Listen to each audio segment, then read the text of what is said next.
എല്ലാ കൂട്ടുകാർക്കും നമസ്കാരം. ഞാൻ ബിന്ദു സ്റ്റേഴ്സ് ഫാമിലേക്ക് എല്ലാവർക്കും സ്വാഗതം. നമ്മൾ ഇന്ന് ഒരു പയറിന്റെ വിളവെടുപ്പിന് വേണ്ടി വന്നിരിക്കുകയാണ്. ഇന്ന് വളരെ സന്തോഷമുള്ള ഒരു ദിവസമാണ് എനിക്ക്. കാരണം എന്താണെന്ന് വെച്ച് കഴിഞ്ഞാൽ എല്ലാ കൊല്ലവും നമ്മൾ പയർ നട്ട് കഴിയുമ്പോൾ ഉണ്ടല്ലോ, പയർ നിറച്ച് പൂത്തിട്ട് എല്ലാ പൂവും താഴെ കൊഴിഞ്ഞു പോകും. ഉറുമ്പാണ് എന്താണെന്നൊന്നും മനസ്സിലാകാറില്ല. കുറേശ്ശെ 1-2 വീതം ഉണ്ടാകാറുള്ളൂ. പക്ഷെ ഇപ്പം ഈ പ്രാവശ്യം നമുക്ക് കുറച്ച് പയർ നല്ലപോലെ ഉണ്ടായിട്ടുണ്ട്. ഞാൻ തന്നെ കണ്ണുവെച്ചിട്ട് അതാണ് എനിക്ക് പേടി. അപ്പം നമുക്കിന്ന് ആ പയറിനെ വിളവെടുക്കാം. അപ്പോൾ അത് നിങ്ങളോടും കൂടെ ഷെയർ ചെയ്യാമെന്ന് വിചാരിച്ചിട്ട് വന്നതാണ് രാവിലെ.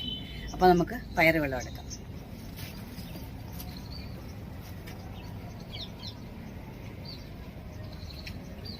ഇത് നമ്മുടെ പയറുണ്ടത്. നമ്മുടെ പയറിൻ്റെ നീളം നോക്കിക്കേ. നമ്മൾ പയർ വിളവെടുക്കുവാണ്. അതെ, നമ്മുടെ പയറിൻ്റെ നീളം നോക്കുന്നുണ്ടോ? 18 മണിയെന്ന് പറഞ്ഞിട്ടാണ് തന്നത്. പക്ഷേ ഇത് കണ്ട് ഇത്രയും നീളമുണ്ട് നമ്മുടെ പയറിന്. ഇതിലൊരു 10 പയറുണ്ടെങ്കിൽ നമുക്കൊരു തോരൻ സുഖമായിട്ട് വയ്ക്കാൻ പറ്റും.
കൈ പിടിക്കാൻ പറ്റണില്ല.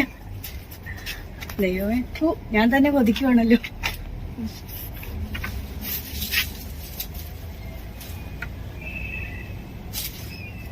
ഇത് നമുക്ക് നാളെ പറിക്കാം. ഇതിന്റെ കൂടെ ഒരു 3 നമുക്ക് വേറെയും പറിക്കാണ്ട്. ഇത് അത്രയ്ക്ക് ആയിട്ടില്ല, അതിനകത്ത് മണിയൊന്നും വന്നിട്ടില്ല. നമുക്ക് പറിക്കാം. ഇതൊക്കെ നാളെ പറിക്കാൻ പറ്റുന്ന വരത്തില്ല. നാളത്തേക്ക് നമുക്കൊരു 5-6 പയർ കിട്ടുമായിരിക്കും. ഞാൻ പറയുമായിരുന്നു, ഓണത്തിന് തോരൻ വയ്ക്കാനുള്ള പയർ നമ്മുടെ കിട്ടിയിരുന്നെങ്കിൽ നന്നായിരുന്നു. ഇതൊക്കെ നമുക്ക് നാളെ പറിക്കാവേ. ഇവിടെ 2-3 പയർ കിടപ്പുണ്ട്. കാരണം ഇത് നല്ലപോലെ വലുതാകുന്ന പയറാണ്. വലുതായെന്ന് പറഞ്ഞിട്ട് ഇത് മൂത്ത് പോത്തൊന്നുമില്ല. അപ്പോൾ നമുക്കിതൊക്കെ വിട്ടുകളയാം. അവിടെ ഞാൻ 2-3 കാണിച്ചില്ലായിരുന്നു. ഇത് കണ്ട് ഇതൊക്കെ പയറാണ്. നോക്കാം, ഇതൊക്കെ ആയി വരുന്നതായിരുന്നു. പയറിൻ്റെ വെള്ളി കൂടെ പാവലിൻ്റെ വള്ളി കിട്ടിയത്. പക്ഷേ ഈ പ്രാവശ്യം പാവലാണ് നമുക്ക് ഇതാക്കി പോയത്. കാരണം പാവയ്ക്ക പറിക്കാൻ പറ്റിയില്ല. എല്ലാം ഭയങ്കര പുഴുവിൻ്റെ ശല്യമായിരുന്നു. പടവലങ്ങ നമുക്ക് ഓണത്തിലേക്കുള്ള പടവലങ്ങ റെഡിയായി വരും. നമുക്ക് ഓണത്തിന് പടവലങ്ങ എന്തായാലും നമുക്ക് മേടിക്കണ്ട. അവിയൽ വെക്കാനുള്ള പടവലങ്ങ നമ്മുടെ കയ്യിൽ തന്നെ. നോക്കാം ഇനി പയറെവിടെയും കിടപ്പുണ്ടോ. ഇത് വേണ്ട നമ്മുടെ ഇതിനകത്ത് നമ്മൾ കുറേ ചീര പാകിയിട്ടുണ്ട്. വെള്ളച്ചീരയും ചുമന്ന ചീരയും ഉണ്ട്. പിന്നെ ഇതിനകത്ത് കുറച്ച് പയറിൻ്റെ അരികൾ ഞാൻ ഇതുപോലെ തന്നെ നമ്മുടെ വലിയ പയറിൻ്റെ അരികൾ ഞാൻ കൊണ്ട് പാകിക്കുവാണ്. നമുക്കിത് തീർന്നു വരുമ്പോഴത്തേക്ക് നമുക്ക് അടുത്തത് നടാമെന്ന് വിചാരിച്ചിട്ട് പാകിയതാണ്. അപ്പോൾ അതെല്ലാം കെളുത്ത് പൊങ്ങിയിട്ടുണ്ട് ഇതിനകത്ത്. ഇതെല്ലാം പയറായി കെളുത്ത് പൊങ്ങി നിൽക്കുന്നത്. പിന്നെ ഇതിനകത്ത് ഞാൻ വേറെ കുറേ സാധനങ്ങളൊക്കെ ഇട്ടിട്ടുണ്ടായിരുന്നു. കുമ്പളവും മത്തനും എല്ലാം ഇതിനകത്ത് ഓരോ അരി വീതം കുഴിച്ചിട്ട് ഒരെണ്ണം കെളുത്തിട്ടില്ല. ചീരയും പയറും മാത്രമേ ഇപ്പോൾ തലപൊക്കി നിൽപ്പുണ്ട് ഇതിനകത്ത്. നമുക്ക് ഈ പയറിൻ്റെ ചെടികളെല്ലാം ഒരു 5-6 പയറിൻ്റെ തൈകളില്ലേ, നമുക്കിതിനെല്ലാം വേറെ വേറെ ഗ്രോ ബാഗിലേക്ക് നല്ലപോലെ ചാണകവും വളവും എല്ലാം ചേർത്തിട്ട് നമ്മൾ ജീവാമൃതം ഉണ്ടാക്കി അത് ഒഴിച്ചിട്ട് നമുക്ക് നടണമെന്നാണ് നമ്മൾ വിചാരിച്ചിരിക്കുന്നത്. കാരണം കുറേ ഗ്രോ ബാഗ് ഇപ്പോൾ നമുക്ക് കാലിയാക്കി ഇട്ടിട്ടുണ്ട്. അപ്പോൾ അതെല്ലാം വെയിൽ കൊള്ളുന്നിടത്തോട്ട് എടുത്ത് വെച്ചിട്ട് നമുക്ക് അത് നടുവാണെങ്കിൽ ഈ പയറെല്ലാം തീരുന്ന സമയത്തേക്ക് നമുക്ക് അടുത്ത പയറുണ്ടാകുമെന്ന് വിശ്വസിക്കുന്നു. അപ്പം നമുക്ക് മുരിങ്ങ കിടക്കുന്ന പയർ പറിക്കും. ഇത് കണ്ടോ, ഡൽഹിയിലൊക്കെ ഇപ്പം മുരിങ്ങയിലാണ് പയർ പിടിക്കുന്നത് കണ്ടോ. ഇത് മുരിങ്ങക്കായാണെന്ന് പറഞ്ഞ് അപ്പുറത്തെ വീട്ടുകാർ വിളിച്ചു ചോദിച്ചു ഇത് മുരിങ്ങക്കായ ഉണ്ടായിരുന്നു. പക്ഷെ പയറാണ് കിടക്കുന്നത്. നമ്മുടെ പയറിന്റെ വള്ളി നമ്മുടെ മുരിങ്ങയിലേക്ക് പടർന്ന് കയറിയിരിക്കുവാണ്. ഇതിന് മുമ്പേ അപ്പുറം കിടന്നത് നമ്മൾ പറിച്ചു. അവിടെ ഒരു പയറുണ്ടായിരുന്നു. എനിക്ക് ഇവരുടെ മുകളിൽ കിടപ്പുണ്ട്.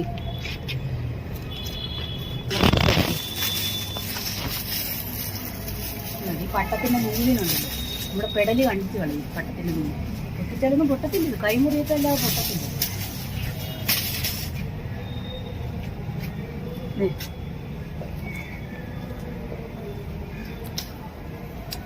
ആ പൂവ് ഒരു പയറാപ്പൂ.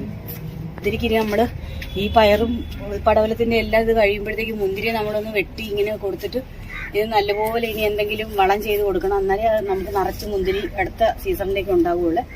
ഇനിയിപ്പോൾ ഇത് കഴിഞ്ഞിട്ട് വേണം മുന്തിരി ഒന്ന് കെയർ ചെയ്യാനായിട്ട്. ഇപ്പം അതിനെ നോക്കുന്ന പോലും ഇല്ല. ഇത് കണ്ടോ, നമ്മൾ പയർ പടന്ന് ഭിത്തിയുടെ മുകളിലേക്ക് കയറിപ്പോയി അങ്ങ് എത്താൻ മേലാത്ത സ്ഥലത്തോട്ട് പോയിരിക്കുവാണ് പയർ. അതിങ്ങോട്ട് അതിൻ്റെ വള്ളി ഇങ്ങ് വന്നെങ്കിൽ നമുക്ക് പറിക്കാൻ പറ്റുള്ളൂ. എനിക്ക് തോന്നുന്നു അതിൻ്റെ മണ്ടയ്ക്ക് പോയിട്ടും പയറുണ്ടായിട്ടുണ്ടായിരിക്കും. കാരണം ഏണി വെച്ച് നോക്കണം എന്നാലേ പറ്റുള്ളൂ. ഇത് കണ്ട കൂട്ടുകാരെ, ഈ നെത്തി ഇങ്ങനെ പടന്ന് കിടക്കുന്നതുകൊണ്ട് നമുക്കൊന്നും കാണാൻ പറ്റുന്നില്ല. നല്ല ഒന്നാം തരം വെള്ളപ്പാവയ്ക്കായിരുന്നു. നോക്ക്, ഒരെണ്ണം മേളിൽ കിടന്ന് ഇത്രയും പഴുത്ത് ഈ ഓറഞ്ച് കളറായിട്ട് ഞാൻ കണ്ടില്ല. ഇപ്പം ഈ പയർ പറിക്കാൻ കയറിയപ്പോഴത്തേക്ക് ഇത് എൻ്റെ മേല് വഴി ഇതിൻ്റെ കുരു എല്ലാം വീണ് പഴുത്തത്.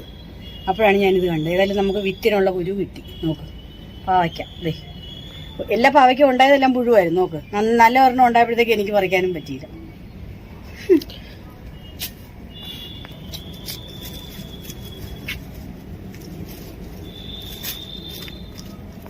ഇതല്ലേ ഇത് പറിക്കാൻ പോയപ്പോഴാ പാവയ്ക്ക വീണ്. ഇനി പാവയ്ക്ക വല്ലയിടത്തും കിടപ്പുണ്ടോ? ഇനി